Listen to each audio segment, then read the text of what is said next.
biabwa na etumi ejina ne nan so saaso so na wo kyerese eyade a empanyufo ebem yiri wonom nsam pa na galamse ko no se yankunu ba bia ntie wo se ye boye ho so anye saade a eyade a ebeje ensamu eye ewo man Ghana mu na de yade ne wo haw bebre so abrayin saaso ene ye ko twifo atimo kwa so a ababeto edwa ese adehye wo ho no mo no wo kyerese sukufo nkwada suku dan ye wo ho no kyerese enkoyie akade ne niam ahia ma wade kyere ne adesua konkan no ni nyina yade a sinto kese ewo mu a sese wo so mpanyimfo se omekọ wo no mo emmoa ewo saa eniema no kasi boye betumi dia somo a na ye this way chocolate drink je ohia nsuo hye afei specialized nsuo ene special drinks wo mo na eboye chidom saso so na ye need abenkwan ni need fufu eso eka ho ebie me kai mo se meti me pa cho sawadaroma eye ofa eye snatch beauty salon omo ene ye ede maame omo boche omo braidi omo ye cornrow hairstyle bia locks kinky bibia wigs omo ye ne kama ede mounti wadaroma eye na wafre wono 0244 524151 eso na wonso wakwa akoje wodie saso so na matade efri clothing palace omo ewo enkran omo ne lava abrosan na di nhwani mu omo so number 0271 998 313 wokoho a wono behwe kama afeyantinsi ensem ni mu na yenko emrahye bedwafie na sana no na mekai mo se midinde amasa ponkumankuma tesi Yera Alhassan Suhini ena sese wote adwama mpanyufo etoto nano ya boni de ne se daachi bia wonkodi soafo achi se na bedi achi no mo hwe ya kwan ne akwantempɔ ho nsɛm so sei na nano toto no ekro time in Parliament at a certain point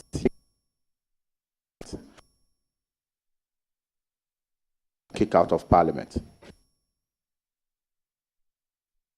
Mr. Chairman, even though you have overruled the question, I must say that I am surprised, not disappointed, that I am even considered among the 60 few to serve this country. It's a privilege, and I thank His Excellency the President and my party. Honorable nominee, once the question has been disallowed, you don't provide an answer. Mr. Chairman, I'm grateful that I'm grateful, but I just thought that I should put that on record for mischief purposes. I know my younger brother, and I know what he can do, and it can go against certain factors. So I just should. I know my overruled. I know what he can do, and it can go against certain factors. So I just thought that I should put that right, even though he overruled it. Because I know the mischief he can do with that question. Thank you very much, and I apologize. But Mr. Speaker, Mr. Chairman, I am a very respectful, very obedient, but also very firm in my beliefs. And I wasn't kicked out of Parliament. I was asked to go out of the chamber, not kicked out of Parliament. Thank you very much for that. I was asked to go out. You've never been kicked out. Never. Thank you. Please proceed to ask another question. Chairman, still on that, can you recount why he was asked to leave the chamber? And I'm asking, why was he directed to leave the chamber?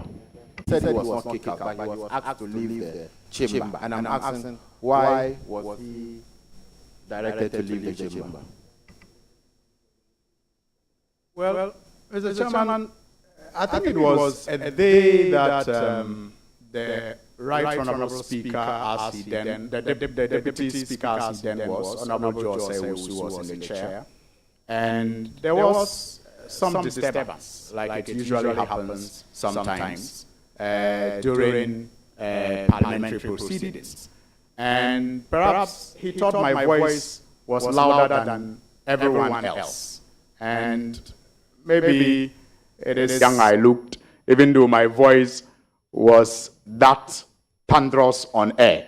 So I get unfortunately caught up, by unfair assessment and judgment sometimes, perhaps because of my voice. But it has also given me a lot of opportunity. I'm not complaining at all.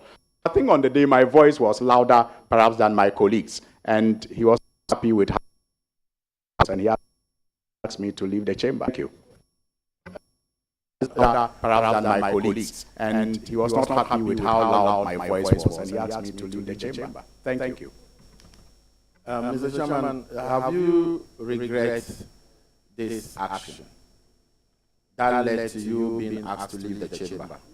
Speaker of the 9th Parliament. And then the voice being loud. Chairman, you are the first Deputy Speaker of the 9th Parliament. And then if a member to arrive at. So I just wanted to find out from the nominee whether he regretted those actions that led to him. Well, I would, Honorable Habib, I would ask you to off that particular line of questioning in order not to open the door for the nominee to be attacked. The particular line of questioning in order not to open the door for the nominee to be attacking the integrity of the former first Deputy Speaker. Okay. Chairman, I'm guided. In your CV, you mentioned the language spoken and written. I don't know whether it is in any particular order. You said English, Dagbani, and Twi. Is it in any particular order? And if so, why would English come before Dagbani? No, it's not in any particular order. Thank you. You said you are a proud Dagomba, and then you are from Tamale. You are the MP for Tamale North. Why is it that this is all-important day for you? You haven't dressed to depict the Dagomba man in you and our culture. Why did you choose to dress this way? Honorable member, the question is overruled. Ask another question. Chairman, then Mr. Nominee, when Chairman overruled my questions, because you are my nephew, I don't want to litigate. I will obey rules, because if you look at your minister is from the Volta region, you are from the northern region. From Bisco in Tamale, all the way to Daboya, the bridge, that is from Sanarago Tamale South through to Tolong constituency to Daboya, Mankarugu. Would you consider an emphatic overlay on that stretch if you are given the nod, as it will help as it connects 4 vital constituencies along the stretch? First of all, Mr. Chairman, I don't have the capacity to make that consideration. So when I get to the ministry, I'll be advised accordingly. Thank you. Thank you very much. Okay. Do you think buying government land is criminal? But he is a minister designated for rules. Purchase of government land, do you come closer to it? However, then ask of his view. Yes. Ask of his view. It's not his thinking, it's what the law says. Mr. Chairman, am I allowed to answer the question? Please do, but be brief. Well, Mr. Chairman, I think that the disposal of government assets are guided by law and fair price. And I will stick to that. I think if it is lawful and it is fairly priced, as the law stipulates, what I think doesn't matter. Because you asked if it is criminal. What I think doesn't matter. It's the law. Thank you. Chairman, because he's my nephew, I don't want to go deeper. Chairman, but my other question is that, Mr. Nominee, have you ever been denied a visa at the Netherlands Embassy?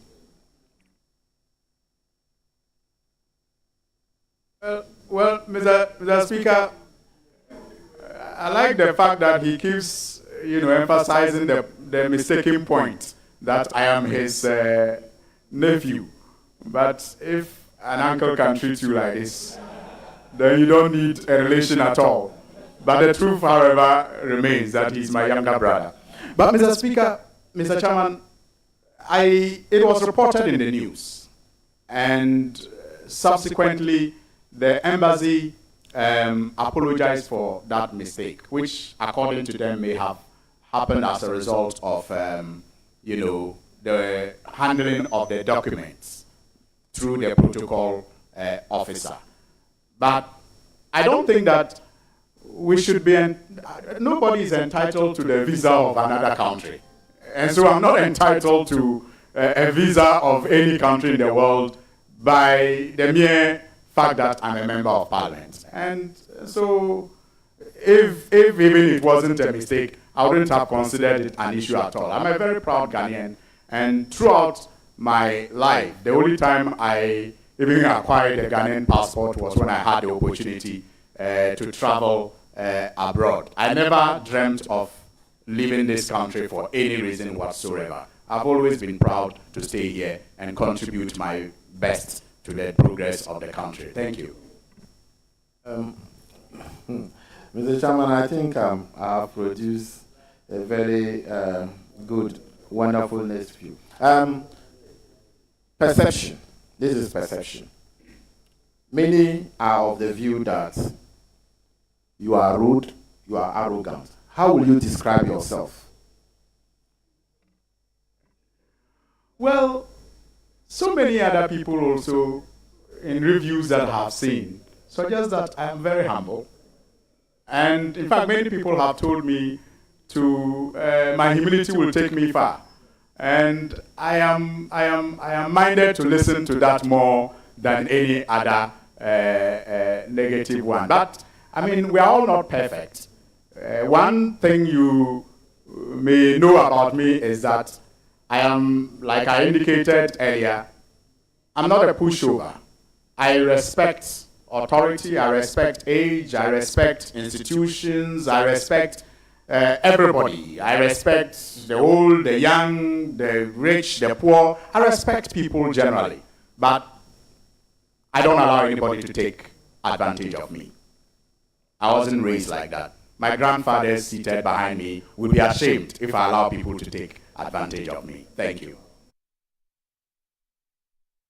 For ye born a tough kakra ye tea ye wo studio imu ha ene se na ye bisa ne se wonya ohawo Netherlands embassy se okoje visa ya ma no na wo yi ewura no ano se eba news mu emechi embassy ni kwa de chopa by ebeka se ekwan ya protocol officer no fa so edane nkrata no eno na ekoma asa wo ha ne ba nti o mapa ho che na nso so me kra no me ya Ghana ni enti enye se chenchina me ye member of parliament me de nkrata akoba bi se mpese mtukwan wo se chenchina ye stamp so de ma me se me te se Ghana ni bia na me am kon no mpo se me firi o man Ghana mu akotena o man bi so nti wo mo pemu se ye de be ma wo yan fa ma no eni de obi ani se atumi no wo obi man so se wo ko se abanti me ye member of parliament fa ma me na ye raise bisa ne se ne krakra mu de mi bisa nkofo se wo ye ahantan wo mu ade na ye ka se da ho adi fa kire obi na ka ho asema wo ka ne se no so me de dodo no anso me na mo ka kyerem se me buade ma ho brase ye de me beduru achi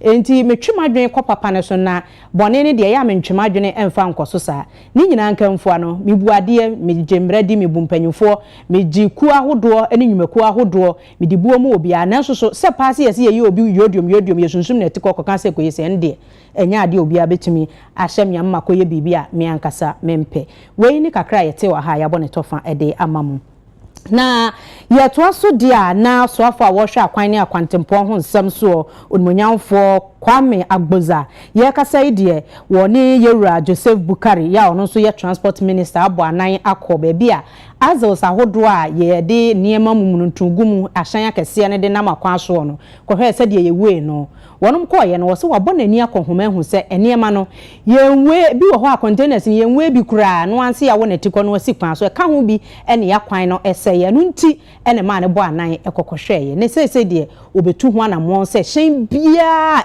free port no wo se ye we ne ehunu se ese fatase ye de fa kwan so anase ense. Myself and my colleague Honorable Bukari Mikpe, the minister responsible for transport, paid a surprise visit to some of the Azle load weighing stations in Accra, with specifics of the port, where a lot of goods come out of the Tema port. We are currently at the GHA, Ghana Highway Authority weighing station, just at the beginning of the Accra Tema motorway. Myself and my colleague noticed some unfortunate or made some unfortunate observations at the port. It appears many of the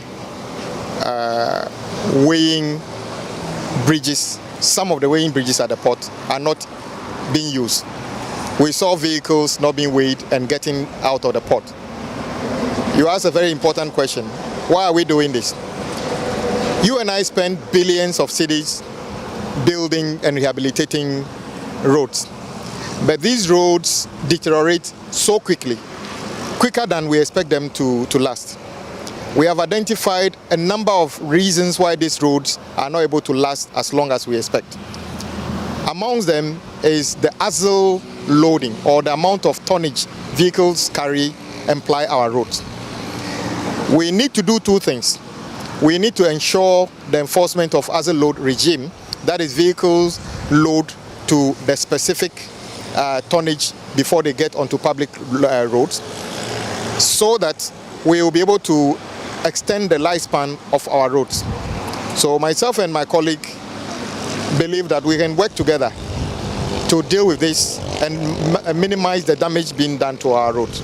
And my brother, the Minister for Roads and Highways, decided to pay a surprise working visit to our Azle weighing stations. Our aim is to protect our roads.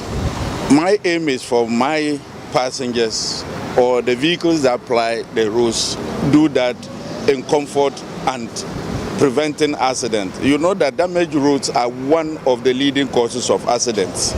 And so, to our surprise, most of the loads we see on our road do not pass through the weighing bridges. And like he said, we are going to meet and we are going to enforce that any vehicle that will leave the port, that I am responsible, passes through the weighing bridge, and we will know the exact weight or load that it is carrying that will be permitted on our roads. So the aim is to protect our roads. The aim is to have long lifespan for our roads, and our passengers, our people will travel in comfort. Not that because of a business person's interest to carry heavy load will damage the roads for us, and myself and you will have to look for more money either to maintain or construct new roads. So our aim is to protect our roads and to ensure that our people travel in comfort on good roads.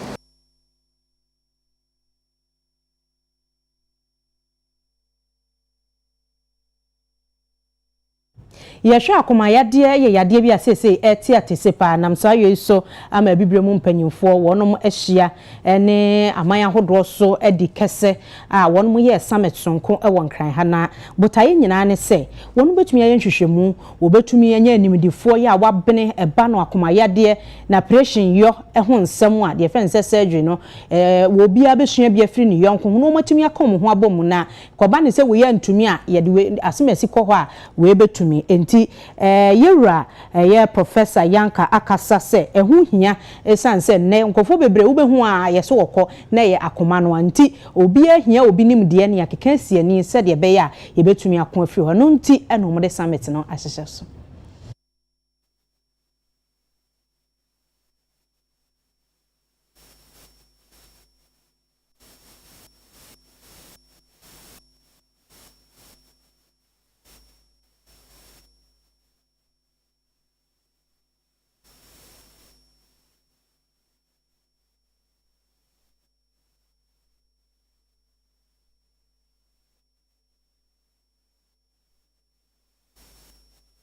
We are busia yenko ensem foforo na CEO at the Ghana Association of Savings and Loans Companies your friend Owura Twenebo Akodua Boache wo de atodwa se wo hwe yesika sem ejina bia no wonom adwumadi a wonom dia ne titiri savings and loans no kamia ye se wonom ehia biaye ene asetena pa ya obetumi de adu ndwuma se de beya ebetumi abɔ wɔn ho so na wɔn so afo agina brane ne nkoye se de bia banks akese no na ya wɔn ho henha wɔn so wonya ne sa ebeboa mo ndwumadi a wodi na akonkan yedwuma ye di na de dikan ya yehia se ebe koye ne se yebenya stable microeconomic environment se yen Ghana ha yen nyema ye bibia betoto wano ebiem anso ne se ye ne aban ebedin sawoso na kwanya ye befa so ye beboa ankorankora nnwuma hodo no nso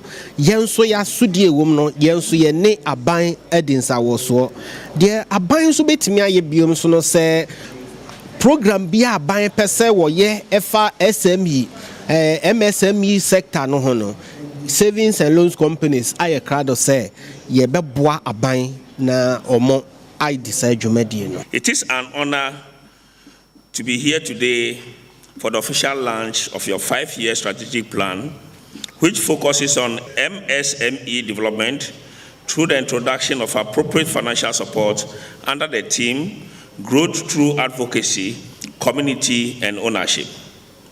This is a significant milestone for the industry owing to government's renewed focus on MSMEs, growth and development, as well as the need to leverage microfinance and specialized deposit-taking institutions to attain inclusive economic growth. Ladies and gentlemen, government over the past years have been working closely with GASAC and other associations within the specialized deposit-taking institutions and the non-bank financial institution sector to streamline government policies in the industry. GASAC has been a strong advocate for the industry and has over the period pushed for the inclusion of savings and loans and microfinance institutions in the implementation of key government policies and program targeting the industry customer segment. As you implement your strategy, you require the input and the efforts of your strategic partners to be able to achieve whatever you have set for yourself.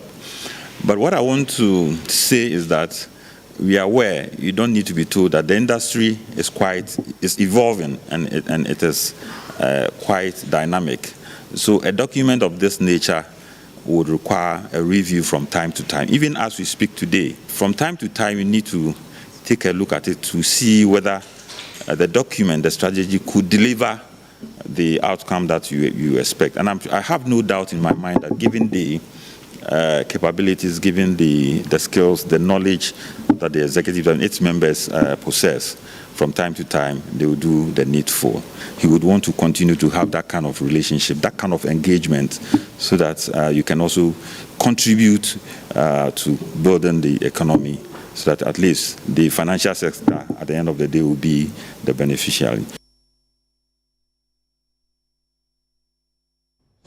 Yeko ensemfo from na convener the Ma Fishing Alliance yerache kwadwo yamwa so e de nsem bia todwa so wono de aban ya wabai won hu na ho keka e wo galamse kun ho ofi se aban no ase wadadodo sabre de wo senka wa woso ne ho kakra me hunu se obetumi aye bibi yeto aban wie ye a yesesa aban bosomi mi no mu ane we February 2025 na galamse nsem no etisen na asema meka ne se openi ahodi ni tumi ewo se edi hye galamse kun mu no yemu bi wo ho a yenhu ye na se de sitie ne se sabra ye kase ya no galamse dwumadi de koso gidigidi ewo mia bebre a eda so edi enya ewo se ye di ahodi ani tumi na aban no etimi adi ne na si ho na otu galamse na se na eche dodo efise ansa na ebeto aba na aban no onim galamse no ho sensem dada ye omo ye rally ne ye call round ni nyina no wo mo galamse ni ha omo ni nyina ne aban hye kokura hye aban ase eye national coalition against galamse kwa ne aban chron krata ade omo se secret ase ama aban ji tumu eye NDC aban owura mahama ne ku se ye ba de be ye afa galamse ho ni enti no ansa na ye beto aba ni mpo mu nim de ho se ye enti sa abre no chedodo Yamoshi nkopie mu ewo dome kwa benya abato mpesua so na NPP amanyokuo emma ene mpanyimfo wo ho no mo kire se party ni ntwodi a wo mu di yemra hye bedwa aba wo mu kotu ye mu nyina wo mu de ho sobo okukura wo mu kekire soa onimonyamfo Sarah Joseph Sanse wo no ene egu party no ama wo di ntwo a ho adwa no kra asan firi wo no ensem of Domiko Abenya 2020 na ye nyina dodo ye 1040 enti nipa 1040 na we 600 free mu na yes akase omo de asemi akọ national frɛ omo aka kyerɛ se mo fa adansie bi nyinaso bi mra na ye hunu se nipa ahansie ampa omo serve wo administration that name say ye yi omo free some no be ka say na no omo de beba de aminim chairman me executive me first vice ni the secretary ni obia ema yanim empty mechanics asem no enkyere ye ana nso so omonam kansem eko radio and TV said Domiko Abenya constituency executives yana yama nkugo no aba because of say yes adom no but me person me can say no kura bia nim after say omo exhaust party structures no almost had the court adenta court and Abenya court ni bi enu nyina ebutia om and so still omugusu ka ensem edi egu ye ho fi no kura bia eni ye ne aye member of parliament no as a person jitum say wanye no ma bi ya eba be judge bi say oman no any party no e fa nche no a otimi nya achidifo omo no sa appoint fingers at others me can be say 2020 elections campaign a year Honorable Sarah Joseph that launch on one campaign she wasn't there me na me gina mu ye bibia wa ma onwa ni kaywa ye course yi wa ma ba kokra be hu an oti ba si no adru kumase no adru other constituencies wa bra no an constituency wa ma meye adwuma ba kokra e wa hase it is na chidifo e di blame no e ma obi say obi na cause defeat about Domiko Abenya enye ye entwa ye enti misramo a adwuma ne de ye adwuma nkasa ye wase ye bia se be wini seat no onyame adaroma ye na so se de mo amonim no enye Domiko Abenya nko ana apache no affect ye all over Omanu be bia Ashanti region your stronghold hokra sa na omanu esi Odumdwa adwuma no panyi a woda no ewapoye mantamu eye ACFO Timothy Osafo afum na ye papa ye kasa no de atodwa se sa wo hwe gya hyehye wo memu a an odumdwa adwuma no ene hye omo nsa se egya to ba bia omudum na so setimamufuo nyina ye nyina e kan ye ho abom na obi amenani aba ne ho so se ye be ye fam de aboa egya hyehye japade twitwiri die mankofo japade hwe omo nsa ma omabra bobo fom no nka ni nyina eto betwa Eastern Regional Fire Commander ACFO Timothy Osafo afum de nsem we nyina no tudwa wa afiwe National Safety Week celebration wase Bambo adwuma yekofo na afa nsudum gya adwuma yekofo no mu nyina ka wontoma mpamo ano ene omutwi street e okufo dua ne so hu montene so wapoye mantamu botaye ne se wobebo dawro e de afa gya hyehye ho ekwan befa so akorakora na bibi sa nkonkogye ntira ha e wo manjase my Ghana mu na se ebetimi mpo afa kwan bi so aso ano a ne nyina na ye de aso ano enti botaye ntia wotu sa na mo no wode tudwa ewi akire e na eye Eastern Regional Fire Commander Ora Timothy Osafo afum de ba betudwa se ye wogya hyehye awodo bi wo no eyi ni ti o my Ghana ntwea so a ebro be so hamu nchemu aduoson over 70% fire outbreak ni nyina no kyeremu se enka ye betimi aso ano yie won ntam so senka wo mo akade awodo no a na se enka bi anka yampo yetimi ehwe kwan be so ye betimi akorakora gya ka ni nyina no betimi aboa ma yaso ano na so mpempi no ano aya na akade ni ho na sabi enipa nso yadwene enhye da enkwa saa ne anama so ebetimi akorakora ye ho wagya hyehye ho no anase ebetimi akorakora ye nema yi a enkoma egya hyehye nyi niti no enne nam so a eba enke ebetimi nso aso ano age nipa ena afa nyapade enkwa esane nya eja edien wo oman mu hanti fire service ye tu na wotwe si ho afi bia say ye de be ye nkyerɛkyerɛ na broni beka say ye create the necessary awareness sane a enya eja edien wo krom ha no ano bebre ase afi ye ya twa banim kakra efi say wo be kaya on say etuto yen egwa ewo oman mu ha tini atwa ba anim afi say I was say you create the awareness no see say no man for any beba wo ho so na anya hwe kra no yen markets na eja to mu no etimi abre ase 70% anka betima bo ho ban a anka eja no ensi nti sa 70% yi ena ya yire ho say ye pese si entimi ama ne nyina kra enya ya ye betimi enya mu be say 50% out of the 70 no ye betimi reduce no by 50%. Oh, challenges the Kasagana National Fire Service Command or challenges be a challenges ni be say ayana prank course in the doors through a higher prank course we bit my friend say eja to baby ubetuka be from here see say it me call all the way to Asaman Kese all the way to Adesu all the way to Nsamom all the way to Kufodi Akwanso say ye kodumu ja obedu no na a prank call nanso say no ye ne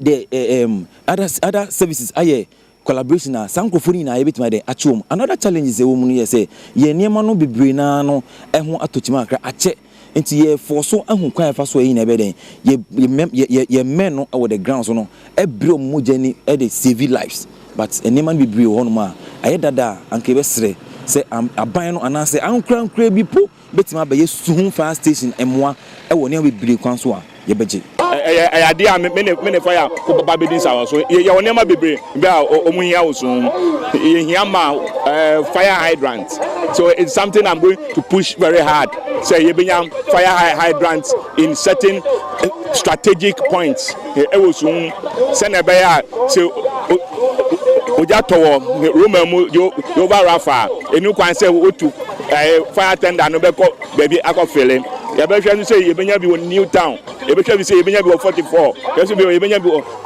I coach so na be ya at the various yina kukuru no wono ye be chichem kakra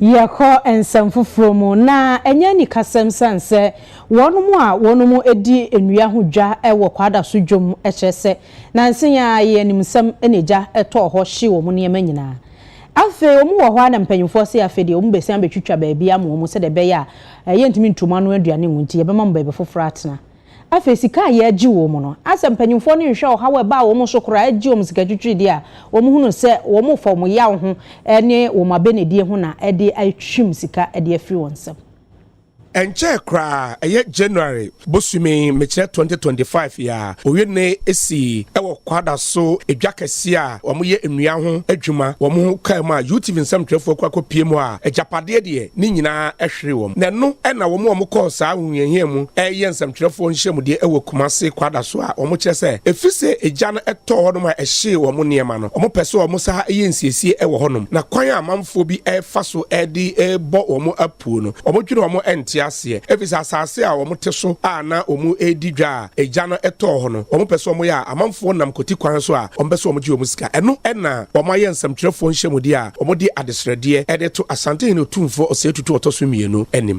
ye ba fo na domina se awe yankase dana boache yesere no se sa sika na o ka no ene ejiramu abo na enkrofobia na wo montia asambra amafo di omudwa a edwane se ye hu the cause of the fire eto so no ye tete the foforo 12 by 15 4,000 so me bia ni ho a o yusu 12 by 15 eso sensa obi dey 5 obi dey 10 na one multiply by 4,000 ena na yesere say ahanse ye no na Muhammad iska afi so ano makoy abamre bia It is a question we say in Ukraine, no go pay sika for friends am start no. Onko pe bosia en sa betua manana no. Na de na odi akoye adwuma. So omo ka se omo Jesus sika na omo bokro no. Fie miensa bia ha no mo se. Ahasi bia nso a adwedifo a na san baje omo sika foforo. Etu chance ase ne de ma omo. Wei ba ye miama de animu ama assembly no ene adwedifo ha committee no nyina tenase. Etu anamo se ye betete ha no ma yese ama na yese sokoban. Na kwanya de dem se de dia na hase ne de enkoso biemu. Ya ba ne omu nyina aka sa wi ama assembly engineers ene planners aba ha no mo a omu susu. Ana matofo be pam wo mo na sebe nipa no na japade machines abako 1 billion etimi ahye na wo sa baji ni tikawe die no fa nkoto machine bi no sa ba pata no mpo ade eden to mo ho ya mobo eno a na edi ete ha madwuma so ba bole so amafo di nua ne ba ha ensuo bibia a adwuma wa ha enti yesre mpanyifo mumrem Yesra na drop him so anim say ne manfo ye ne babia ye ko ye ne sika ye de ji asase no ansa na masunsa asese ye ne bi enti yesra him for say yesra no ani diem amaya samunu na nim no hu ya mabo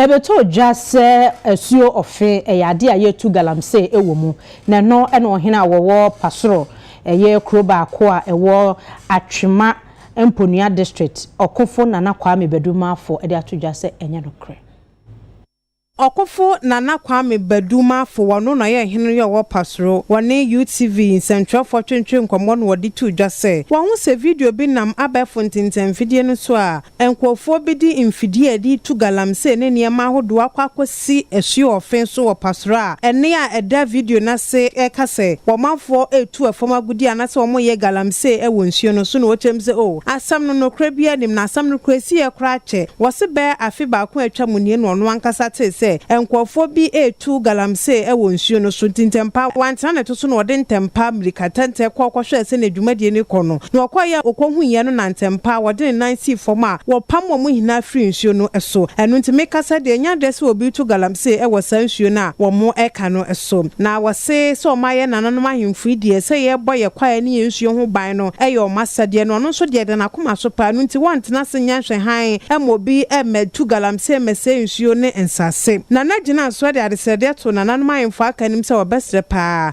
mo nti o manim e magalamse fo ma emetu fo magudie mesai asase sanse sa suban no etiamra afi twam last year ena mo ha assembly member frame say nana anadwi ya te se nkrofo bi di ade bi abesi wo fen so kire mo ne se nkrofo bi di totototo na se minu ya sa suban ne de sante ne da bia ye koso mi wompe galamse kura ye bra o ma etuwura ene forest kura ye bra no fiansa bi eburu otimi hwe ye nyina sabu yi barka sifiri ho a ya ne wa na afo ha nyina no ana afumfo ha nyina anom na nipa bone fo be na yesa etimi fra boshan aprosifo o mu nyina aka mo me behwe ampa ye kokko hu na ade ne si ayi ne so ma be hye ade na twam ekọ afini asase bi ho keke ene se da na me koka kiro mu se mu ni di ma ho eho ade achi ya ne ade video ya beto abonten se ye na anu fia de ya ena sa ade we wo ya bere ye mfida am wo video so ho ebu akwa ene boshan aprosifo wo video yi titru boshan aprosifo edi mechi ne me be hye ade no etimi dem susu se eya ne boni bia wo mu no peso mu ya di tiame ena nko mu di ade we beto abontena se midin etimi hwe video na atwam afra se na me ka se mi ropem so mpe we etimi so me ba ya me hwe se me bo kro ne ho ban ani nsuo ne ho ban ya di nipa na chichiri kro na me ma me kro mu fo nya nsuo nom na sa bo mu mfa ne boni mese nsuo ya ede na me pe we wi ase di nipa boni ni a o sema wodi se adwuma no o pese me ogumi hu fi ne bi katwafo hene ne ka santeman na sabe ohene tu yeso sa no ye bepa ne ho ntoma enu achi no assemblyman o pastoral electoral area ononyanfo Collins nsianso ene UTV kase etwetwe nkomosi nana nete ye no ofre assemblyman me ne me committee fo ye 2 minute bai ye bai no kresi be hunu se no obi de machine abesi ho anadwo no ye bai ye ne bo shen prosifo ni nyina beto se na machine si ha ema na nadija eto machine mo se wono de on person nsuo kɛse ate sei ya mansan nom bie no obi bɛsɛ saa nsuo no enti nana de gya tom enti sɛ mu bi sa akyɛ kwa afimpo na saa asɛm wei esi ye enti ne sɛ mo nyina mo baa ya esi ye na na yɛte ye no ɛnyɛ saa nete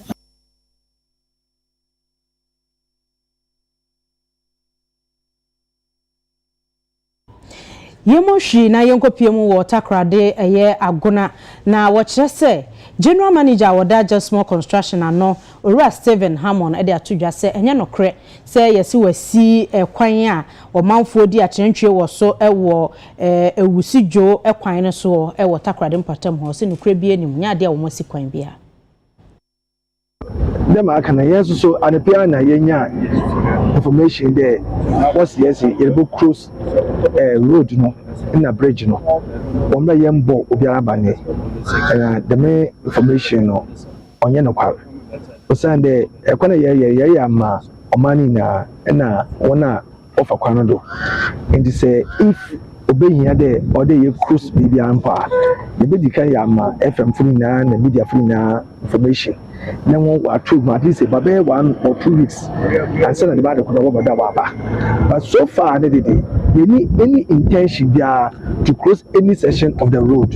In fact, even when the traffic was so huge on the road, they cross bibia in the city na intention they release they want intention to cross. In fact, even on the Parliamentary bridge, Son and Kofori Kaza, around the bridge, there's an old bridge, only a steel bridge, just a narrow one that takes about 1 or 2 trucks at the same time.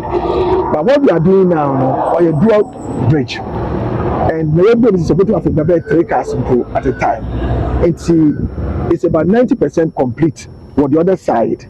Into one year by middle of March, the bridge now complete. Then we divert traffic now over existing bridge now to that one. And you to demolish the bridge that down. They are saying I construct similar bridge that you are offered by very forecast in a bad day, so that you don't really need tomorrow. About forecast, you get to So the traffic situation has calmed down because now from kilometer 0, which is at the PTC roundabout, all the way up to the first bridge of Premdo, we have a dual carriageway. So there's 2 lanes coming in and there's 2 lanes coming out. So we don't have any traffic congestion problems at the moment. We have been watering, but obviously because of the unfavorable conditions, the temperatures are hot. So we are doing about 5 times a day we are watering. But what we have noticed is that because the sun is baking so hot, then it quickly dries out the surface. So previously there was some traffic because there was a contract in progress, we have not been finished. But since last week, we have opened the traffic up for both sides. So me, myself, I drive the road every morning. There's no more congestions, there's no more traffic. You can see coming in from the PTC roundabout up to the first bridge. You can even go there now, you will not see. The public should also understand and bear with us that we are building the road for the public. And construction is not always easy, but we are always trying our best.